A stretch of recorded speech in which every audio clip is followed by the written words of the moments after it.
भय और साहस दोनों ही चीजें एक जैसी हैं। भय को दुर्बल माना जाता है, कमजोर माना जाता है, और साहस को बहुत वीर माना जाता है। इन दोनों में बस फर्क इतना है कि भय एक प्रतिक्रिया है और साहस एक वचन है, प्रतिबद्ध है। यदि आप साहस के साथ किसी भी संकट का सामना करो, किसी भी चीज का सामना करो, तो हो सकता है वह आपके जीवन में हमेशा हमेशा के लिए खत्म हो जाए। इससे कहते हैं कि साहस से काम करो और जीत होनी ही है। जब भी कोई संकट आता है तो उसका सामना हम मन में करते हैं। द्वंद्व हमारी सबसे पहले लड़ाई मन में चलती है, और अगर हमने मन से साहस कर लिया तो फिर हमारी जीत अवश्य हो जाती है।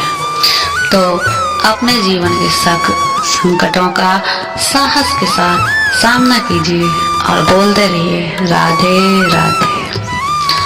अब मान लो एक गैया और एक बछड़े का संबंध कितना भावुक होता है, वो तो आप जानते ही हैं। जब एक गाय अपने बछड़े के लिए गुहार लगाती है तो इतनी सारी गायों में से वह अपनी माँ की आवाज पहचान लेता है और वह भाग कर आता है और अपनी माँ से लिपट जाता है।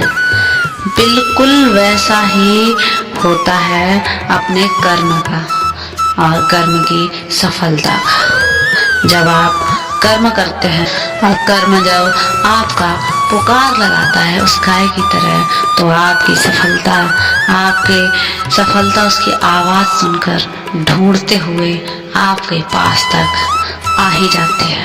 वो कभी भटकती नहीं है, वो कभी किसी और के पास, किसी और गाय में विलुप्त नहीं होती। वो सीधा अपनी माँ के पास या अपने कर्म के पास ही आके रुकती है। तो इसलिए उचित है आप सत्कर्म करें।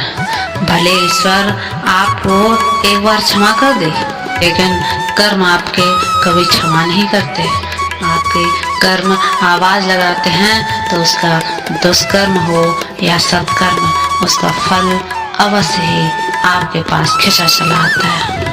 यदि आप सत्कर्म कर रहे हैं तो आप समझ जाइए कि आपका फल आपके पास अवश्य आएगा। आज नहीं तो कल, कल नहीं तो परसों आएगा जरूर। इसलिए सत्कर्म करते रहिए और प्रेम से बोलते रहिए राधे राधे। हम अपने जीवन में ईश्वर से कुछ न कुछ मांगते ही रहते हैं, पर जब ईश्वर हमारी मनोकामना पूर्ण कर देते हैं तो हम खुश हो जाते हैं, और जब वो हमारी मनोकामना पूर्ण नहीं करते हैं तो हम संदेह करने लगते हैं कि सच में ईश्वर होते भी हैं या नहीं।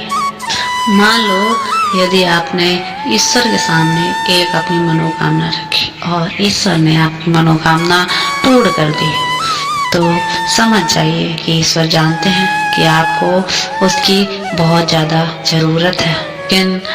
लेकिन यदि आपने कोई मनोकामना मांगी है और पूर्ण नहीं हुई है, तो स्मरण रखिए कि ईश्वर ने जरूर कुछ न कुछ देखा है जो आप नहीं देख सकते। ईश्वर सब कुछ देख सकते हैं और उसमें आपका भला नहीं है और आपकी अभी ज़रूरत नहीं है, इसीलिए वह ऐसा कर रहे हैं। दूसरी बात ये भी हो सकती है, जब आप कोई इच्छा रखते हैं तो ईश्वर ये जानते हैं कि जो आपने हमारे समक्ष इच्छा रखी है वह तो आप स्वयं भी पूर्ण कर सकते हैं, तो फिर वो आपकी इच्छा पूर्ण नहीं करते। वो तो आप खुद ही अपने मेहनत के ऊपर कर सकते हैं। तो इसलिए यदि ईश्वर आपकी इच्छा पूर्ण कर दें तो धन्यवाद कहिए, और अगर ना भी करें तो और भी ज़्यादा धन्यवाद करिए, क्योंकि वो आपको समझाना चाहते हैं, वो आपको एक संदेश देना चाहते हैं।